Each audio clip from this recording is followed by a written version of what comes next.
কি ব্যাপার, নিজের মনে কি সব বিড়বিড় করছেন? বিড়বিড় নয় রানী, কথা বলছি কথা। কথা বলছেন? কার সাথে কথা বলছেন? কেন, আমি নিজের সঙ্গে কথা বলছি। বুঝেছি, একটু নয় আপনার মাথাটা পুরোটাই খারাপ হয়ে গেছে। না না রানী, আমার মাথা একদম ঠিক আছে। আর মাথা ঠিক আছে বলেই তো আমার মাথায় একটা দারুণ বুদ্ধি এসেছে। কি বুদ্ধি এসেছে আপনার মাথায়? আমাকেও বলুন শুনি। এই যে রানী, হ্যাঁ, বুদ্ধির সঙ্গে চীনামাটির মূর্তির কি সম্পর্ক শুনি? আছে আছে, সম্পর্ক আছে। এটা দিয়েই তো আমি আমার রাজসভার সব থেকে হুঁশিয়ার সভাসদ গোপালের সঙ্গে একটু রসিকতা করব। আজ রাজসভায় গিয়ে আমি এই মূর্তিটা গোপালের হাতে দেব এবং বলবো আজকে রাতের জন্য এটা ওর বাড়িতে রেখে দিতে। তারপর আমি কেলে পচাকে দিয়ে আজ রাতেই এই মূর্তিটা গোপালের বাড়ি থেকে চুরি করিয়ে আবার রাজসভায় ফিরিয়ে নিয়ে আসবো। এসব করে কি হবে শুনি? পরের দিন সকালে যখন গোপাল দেখবে ওর বাড়ি থেকে মহারাজের দামি চীনামাটির মূর্তিখানা চুরি হয়ে গেছে, তখন গোপালের মুখটা না দেখার মতো হবে। এসব করে আপনি যে কি মজা পান কে জানে, যত সব উল্টো পাল্টা বুদ্ধি।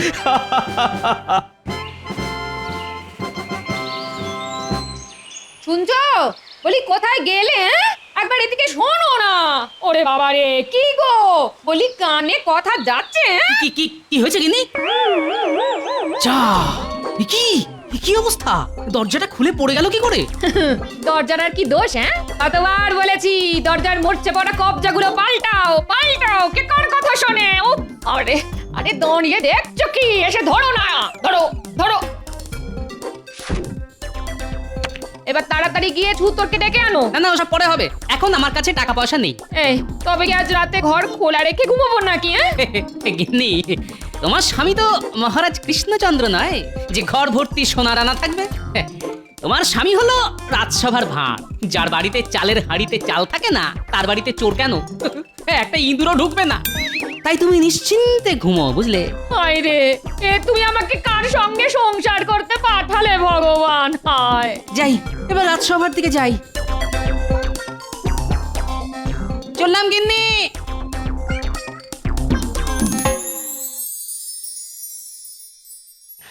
শোনো শোনো আমার রাজসভার সদস্যরা, আগে বলুন মহারাজ। চারিদিকে চোর ডাকাতের উপদ্রব যা বাড়ছে, তাতে তোমাদের ঘরের মূল্যবান জিনিসগুলো সব নিরাপদ আছে তো? আচ্ছা, হঠাৎ আমাদের ঘরের জিনিসপত্র নিয়ে আপনার এত চিন্তা কেন মহারাজ? না মানে ভয় হয়, বুঝোই তো, চোর রাত্রিবেলা এসে যদি তোমাদের ঘরের মূল্যবান জিনিসগুলো চুরি করে নিয়ে যায় তখন কি হবে বলো তো? আগে আগে সে নিয়ে আপনি একদম চিন্তা করবেন না মহারাজ। আর কারুর বাড়ি নিরাপদ না থাকুক, আমার বাড়ি একদম নিরাপদ। চোর কেন, আমার অনুমতি ছাড়া আমার চোখের আড়ালে একটা পিঁপড়ে পর্যন্ত আমার বাড়িতে ঢুকতে পারে না। হ্যাঁ, আমার বাড়িও নিরাপদ মহারাজ। আমি আমার বাড়ির চারদিকে পণ্ডিতের ওই মন্ত্র পড়া জল ছিটিয়ে রাখি। চোর সেই মন্ত্র পড়া জলে পা দিলেই চোরের পা অবশ হয়ে যাবে। আমার বাড়ির দরজায় বৈজ্ঞানিক পদ্ধতিতে তৈরি তালা চাবি লাগানো মহারাজ, আমি ছাড়া কেউ সেটা খুলতে পারে না।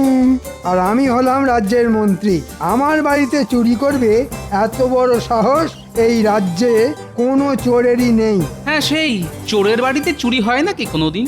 কি বললে গোপাল? তুমি আমাকে চোর বললে? তোমার এত বড় সাহস? আরে ঝগড়া করে কি হবে? কি ব্যাপার গোপাল, সবাই কিছু না কিছু বলছে কিন্তু তুমি চুপ করেছে। তোমার বাড়ি সুরক্ষিত তো? আগে আসার সময় দেখে এলাম আমার বাড়ির দরজা ভেঙে পড়েছে। রাতে দরজা খোলা রেখেই ঘুমোতে হবে, কিন্তু তাও জোর গলায় বলছি মহারাজ, গোপাল ভাঁড়ের বাড়িতে চুরি করবে এমন বুকের পাটা এই রাজ্যে কেন? গোটা পৃথিবীতে কোনো চোরের নেই। বাহ বাহ বাহ বাহ, গোপালের বাড়ির দরজা ভেঙে পড়েছে, তার মানে আজ রাতে গোপালের বাড়িতে চুরি করা সব থেকে সোজা কাজ। বলছি, তোমাদের সবার বাড়ি যখন নিরাপদ, তখন তোমাদের মধ্যে যে কোনো একজন আজ রাতের জন্য আমার এই দামি মূর্তিটা নিজের বাড়িতে রেখো।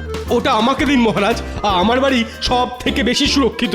না না আমাকে দিন, না না আমাকে দিন, না না আমাকে আমাকে না, না, আমাকে দিন। আমাকে দিন, আমাকে দিন, আমার বাড়ি আপনার সুরক্ষিত। থেকে আমার বাড়ি বেশি না, সুরক্ষিত। আমার আমার আমার আরে বাবা, আমি সেনাপতি, আমার বাড়িতে চোর ঢুকবে কি করে? না না আমার আহ এটা রাজসভা, মাছের বাজার নয়। কি ব্যাপার গোপাল, তুমি চুপ করে বসে আছো কেন? তুমি বুঝি এই মূর্তিটা নিজের ঘরে রাখতে চাও না? ভয় পাচ্ছ নাকি? আগে তা পাচ্ছি, তবে ওই চোরের ভয় নয় মহারাজ, আমার গিন্নির ভয়। এত সুন্দর মূর্তিটা বাড়িতে নিয়ে গেলে গিন্নি যদি আবার বায়না করে তাকেও এমন একটা মূর্তি কিনে দিতে হবে, তখন কি হবে মহারাজ? দেবে কিনে? আমি তোমায় মোহর দেব তোমার গিন্নিকে মূর্তি কিনে দেওয়ার জন্য। তবে তার আগে এই মূর্তিটা এক রাত, একটি মাত্র রাত তোমার ঘরে রাখতে হবে। সত্যি মহারাজ? হ্যাঁ হ্যাঁ, একদম সত্যি। আজ রাতে যদি আমার এই মূর্তিটা তোমার বাড়িতে সুরক্ষিত থাকে তাহলে আমি তোমাকে 5খানা মোহর পুরস্কার হিসেবে দেব। কিন্তু যদি এই মূর্তিটা তোমার বাড়ি থেকে চুরি যায় তাহলে 7 দিনের জন্য আমি তোমাকে রাজসভা থেকে বহিষ্কার করব গোপাল, এই আমি বলে দিলাম। সঙ্গে তোমার 1 মাসের বেতনও ঘ্যাচাং ফু। হ্যাঁ? এই নাও, এই নাও, ধরো ধরো ধরো। আর কাল সকালে এই মূর্তিটা আবার রাজসভায় নিয়ে এসো, মনে করে কিন্তু। আচ্ছা মহারাজ, এবার চলি। বাহ, কি সুন্দর মূর্তিটা। নয় নয় করে এই মূর্তিটার দাম 20 মোহর তো হবেই। এটাকে সাবধানে রাখতে হবে, না হলে আবার আমার 1 মাসের বেতন মহারাজ কেটে নেবেন বলেছেন।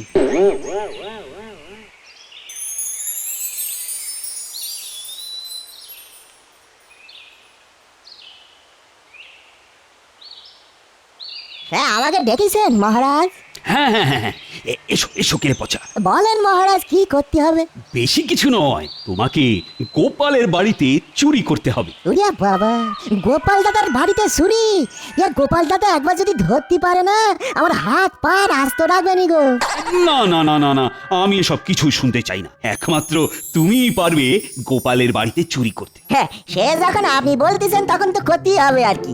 কিন্তু চুরিটা কি করবো সেটা যদি বলে দিতেন তাহলে খুব উপকার হতো। বলছি বলছি, আজ আমি গোপালকে একটা সাদা চীনামাটির মূর্তি দিয়েছি। তোমাকে ওই মূর্তিটা চুরি করে আনতে হবে, আর সেটা করতে হবে আজ রাতে।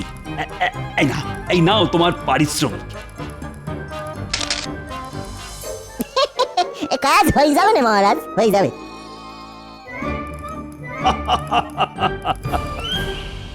আমি এসে গেছি গিন্নি। এতক্ষণে তোমার আসার সময় হলো? ও মা, কি সুন্দর মূর্তিটা গো। না না না না, এটা আমার নয় গিন্নি। মহারাজ এই মূর্তিটা আমাকে 1 রাতের জন্য রাখতে দিয়েছেন। হ্যাঁ, কাল সকালে এটা আবার মহারাজকে ফিরিয়ে দিতে হবে। হ্যাঁ, এই শোনো না শোনো, এমন একটা না মূর্তি তুমিও তো কিনতে পারো। হ্যাঁ, যার ঘরে নেই চাল সে গামছা ছেড়ে পড়তে যায় বাঘের ছাল। যত সব।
সর্বনাশ হয়ে গেল আমার। ও লোকে তোমার। আমার কিছু হয়নি গিন্নি, হয়েছে মহারাজের দেওয়া ওই মূর্তিটা। সকাল থেকে খুঁজে পাচ্ছে না গিন্নি। এ কি গিন্নি, তোমার তো লোভ ছিল ওই মূর্তিটার উপরে, তুমি ওই মূর্তিটা সরিয়ে রাখোনি তো? কি বললে? এত বড় কথা! ছি ছি ছি ছি ছি! তুমি কিনা শেষে আমাকে চোর বললে? আজ দুপুরে তোমার খাওয়া বন্ধ, এই বলে দিলাম। যা মূর্তিও গেল, সঙ্গে দুপুরের খাওয়াটা।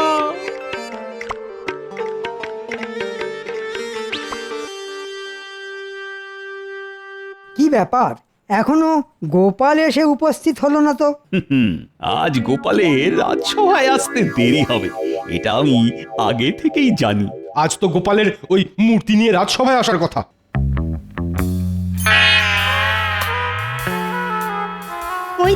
ওই তো এসেছে গোপাল। এ কি গোপাল, চিন্তায় কুঁচকে গেছে তোমার কপাল, হলো কি? কি আবার হবে? আজ সকালে উঠে দেখি মহারাজের দেওয়া মূর্তিটা উধাও। সে কি? আমার এত দামি মূর্তিটা তোমার বাড়ি থেকে চুরি হয়ে গেল। ছি ছি গোপাল, তুমি কাল রাজসভায় বলেছিলে তোমার বাড়িতে চুরি করবে, এত বড় বুকের পাঁটা নাকি কোনো চোরেরই নেই। তাই আমি ভরসা করে তোমার কাছে আমার দামি মূর্তিটা জমা রাখতে দিয়েছিলাম। আগে আগে কোথা থেকে যে কি হয়ে গেল কিছুই তো মাথায় ঢুকছে না মহারাজ। মহারাজ দেখেছেন তো, গোপালের খালি মুখেই বড় বড় কথা। সেটাই তো দেখছি। না না না গোপাল, গোপাল, আমি তোমাকে আগামী 7 দিনের জন্য এই রাজসভা থেকে বহিষ্কার করলাম, আর সঙ্গে তোমার 1 মাসের বেতনও কেটে নিলাম। এরকম করবে না মহারাজ, আমি আর আমার গিন্নি না খেতে পেয়ে মরবো যে। তাই নাকি? বেশ বেশ, তবে একটাই শর্তে তোমাকে আমি ছেড়ে দিতে পারি। তোমাকে গোটা কৃষ্ণনগর রাজ্য জুড়ে জোর গলায় চেঁচিয়ে চেঁচিয়ে বলতে হবে তোমার বাড়ি থেকে আমার দেওয়া মূর্তি চুরি হয়ে গেছে। রাজ্যের লোকেও জানুক গোপাল কতটা হুঁশিয়ার মানুষ।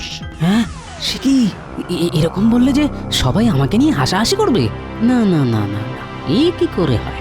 আচ্ছা, আমি তো এসে থেকে একবারও বলিনি মূর্তিটা আমার বাড়ি থেকে চুরি হয়ে গেছে, তাহলে মহারাজ এত জোর গলায় বলছেন কি করে? এর পেছনে মহারাজের হাত নেই তো? কি হলো গোপাল, চুপ করে আছো কেন? বলো বলো। আগে আমি রাজি মহারাজ, তবে আজ নয়, আমাকে একটা দিন সময় দিন। আমি আগামীকাল গোটা রাজ্যের লোকেদের জানিয়ে দেব আমার বাড়িতে চুরি হয়েছে। আজ চলি মহারাজ।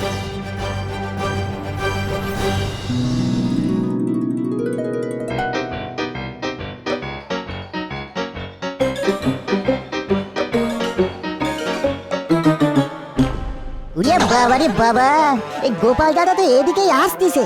এই গোপাল দাদা কি তবে বুঝতে পেরেছে যে আমি গোপাল দাদার ঘরে ঢুকে চুরি করেছি? কি ব্যাপার, কেলে পচা আমাকে দেখে উল্টো দিকে হাঁটা লাগালো কেন? দেখি তো। এই এই কেলে পচা, কেলে পচা! ওরে বাবা রে বাবা রে বাবা! না না না, কেলে পচা আমাকে দেখে ছুটে পালাচ্ছে, তার মানে কিছু একটা গন্ডগোল আছে। দাঁড়া বেটা, দাঁড়া দাঁড়া দাঁড়া বলছি, না হলে তো ঠ্যাং ভেঙে দেবো, বলে দিলাম। আমারে ছেড়ে দাও গোপাল দাদা, মহারাজ বলেছে বলে আমি তোমার বাড়ি থেকে মূর্তি চুরি করেছি, আমাকে ছেড়ে দাও। মহারাজের মুখের উপর না বলতে পারিনি, তাই ভুল হয়ে গেছে গোপাল দাদা, আর হবে না কোনোদিনও গোপাল দাদা গো। ও এই ব্যাপার, ঠাকুর ঘরে কে? আমি তো কলা খাইনি। কলা? এর মধ্যে আবার কলা এলো কই থেকে গোপাল দাদা? চুপ। তাহলে যেটা আন্দাজ করেছিলাম সেটাই সত্যি হলো দেখছি। হ্যাঁ, শোন শোন কেলে পচা, তুই যে আমার বাড়িতে চুরি করেছিস এবং আমি সেটা জানি, এটা যেন মহারাজ জানতে না পারেন। না না, আমি কাউকে কিছুটি বলবো না গোপাল দাদা। এইবার মহারাজ আমি আপনাকে দেখাবো গোপালের বুদ্ধি।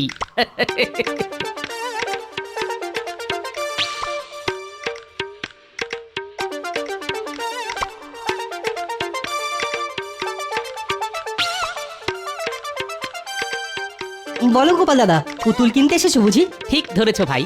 এই দেখো গোপাল দাদা, এখানে অনেক পুতুল আছে, পছন্দ করো এর মধ্যে থেকে একটা। না না, আমার পুতুল চাই ঠিকই, কিন্তু সেই পুতুল এখানে পাবো না। আমার জন্য তোমাকে সেই বিশেষ পুতুল বিশেষ পদ্ধতিতে বানিয়ে দিতে হবে। হ্যাঁ, বিশেষ পুতুল বানিয়ে দিতে হবে? হ্যাঁ ভাই, আর সেটা মাটি দিয়ে নয়, বানিয়ে দিতে হবে। সে কি, জীবনে তো কোনোদিন ওরকম পুতুল বানায়নি গোপাল দাদা। তবে তবে তুমি যখন বলছো তখন একবার চেষ্টা করে দেখতে পারি। বেশ, তবে চলে এসো আমার সঙ্গে। আগামীকাল সকালের মধ্যে আমার ওই বিশেষ পুতুল চাই, বুঝলে?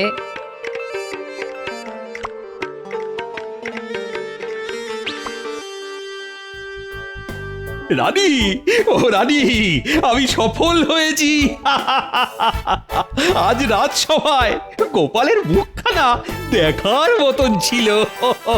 গোপালকে আমি যতদূর চিনি, গোপাল কিন্তু চুপ করে বসে থাকবে না, কিছু না কিছু একটা করবে, দেখো। না না না না, এইবার গোপাল কিছুই করতে পারবে না।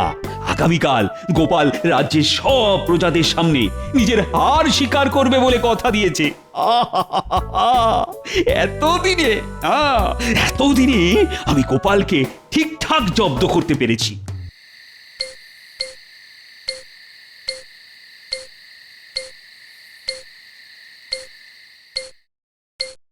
কাজ হয়ে গেছে গোপাল দাদা। বাহ বাহ বাহ বাহ, দারুণ কাজ করেছে দেখছি। কই গো গিন্নি, একটু নুন নিয়ে এসো।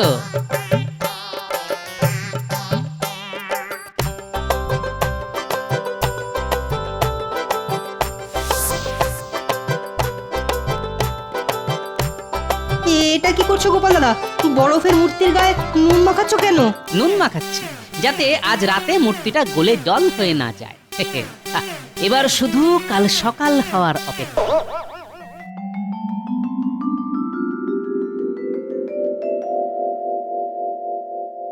কই গোপাল কোথায়? গোপাল মনে হয় আজ রাজসভায় ডুব মারবে। না না না না, ডুব মারলে তো হবে না। সেরকম হলে আমি গোপালকে বাড়ি থেকে তুলে নিয়ে আসবো। তার আর কোনো দরকার নেই মহারাজ, গোপাল এসে গেছে। তোমার হাতে এটা কি গোপাল? এটা আমার সঞ্চয় করা অর্থ দিয়ে কেনা মূর্তি মহারাজ। মহারাজ, আমার বাড়ি একদম নিরাপদ নয়। চোর ডাকাত যে কোনো সময় এসে আমার বাড়ি থেকে এই দামি মূর্তিখানা তুলে নিয়ে যেতে পারে। তাই এটা আমি আপনার কাছে জমা রাখতে এলাম মহারাজ।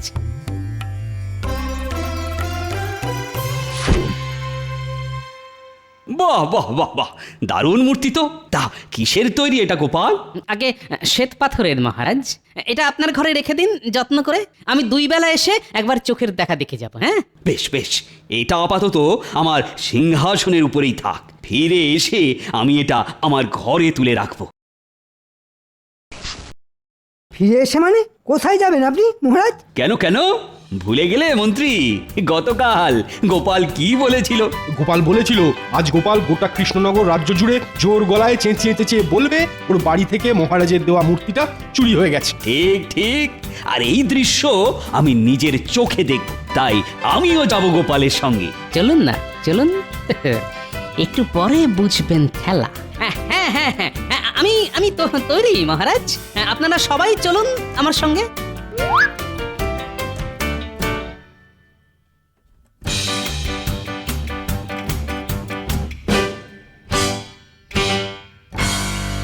এবার শুরু কর গোপাল। রাজ্যের মানুষও জানুক তুমি নিজেকে যতটা হুঁশিয়ার বলো, আসলে তুমি তো ততটা হুঁশিয়ার মানুষ নও। ঠিক বলেছেন মহারাজ।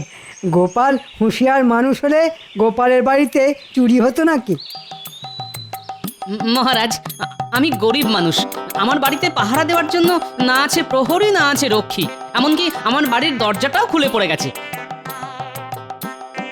কিন্তু কিন্তু আপনার রাজবাড়িতে ভর্তি প্রহরী, কি মোটা মোটা দরজা জানলা। এত কিছুর মধ্যে থেকে আমার এই মূর্তিখানা চুরি হয়ে যাবে না তো? পাগল হয়েছো নাকি তুমি গোপাল? আমার রাজবাড়ি থেকে চুরি করবে এত বড় সাহস কার আছে শুনি? সেটাই তো। কিন্তু তাও যে চোর গোপালের বাড়ি থেকে চুরি করে তার কাছে তো এটা নস্যি মহারাজ। কি তোমার দিমাগ একটুও কমেনি দেখছি গোপাল। আগে ওটা জীবনেও কমবে না মহারাজ। আমার কেমন একটা খটকা লাগছে মহারাজ। আমার মূর্তিটা চুরি হয়ে গেলে কি হবে মহারাজ? এটা অসম্ভব। রাজবাড়ি থেকে তোমার মূর্তি জীবনেও চুরি হবে না। যদি হয়ে যায় তাহলে আমি তোমার মতো গোটা কৃষ্ণনগর রাজ্য জুড়ে জোর গলায় চেঁচিয়ে চেঁচিয়ে বলবো গোপালের জমা রাখা মূর্তি আমার রাজবাড়ি থেকে চুরি হয়ে গেছে। তখন রাজ্যের প্রজাদের কাছে আপনার মান সম্মান যে ধুলোই মিশে যাবে মহারাজ। এ গোপাল, যেটা কোনোদিন হবে না সেটা ভেবে অযথা সময় নষ্ট করছো কেন বলো তো? কে বলেছে হবে না? হতেও তো পারে এমনটা।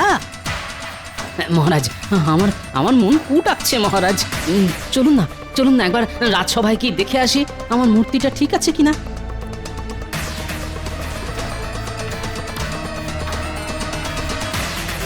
হায় হায় হায় হায় হায়, এ কি আমার মূর্তি গেল কোথায়? হ্যাঁ, সত্যি তো। রাজবাড়ি থেকে চুরি? রে আমার তো দামি মূর্তিটা চুরি হয়ে গেল, এবার কি হবে? না মানে সত্যি তো। গেল কোথায় মূর্তিটা? দেখেছেন মহারাজ, এ চোর যে সে চোর নয়।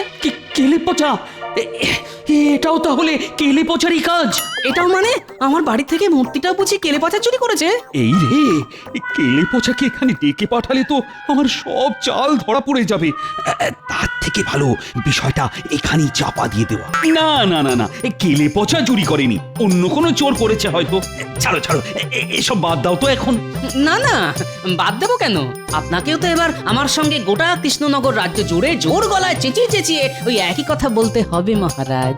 গোপাল, গোপাল ছেড়ে দাও আমাকে, ছেড়ে দাও। আমি তোমার বেতন কাটবো না, উল্টে তোমাকে দ্বিগুণ বেতন দেবো। সব সব ভুলে যাও গোপাল, ভুলে যাও। তাই নাকি? দ্বিগুণ বেতন পেলে সব ভুলে যেতে পারি বই কি। কোথা থেকে যে কি হয়ে গেল কে জানে। আর কেউ জানুক ছাই না জানুক, আপনারা তো জানেন কোথা থেকে কি হলো। চুপ, এটা যেন আবার মহারাজকে বলে দেবেন না যে আমি বরফ দিয়ে মূর্তি বানিয়ে এনেছিলাম, আর সেই মূর্তি কেউ চুরি করেনি, গরমে আপনা আপনি গলে গেছে।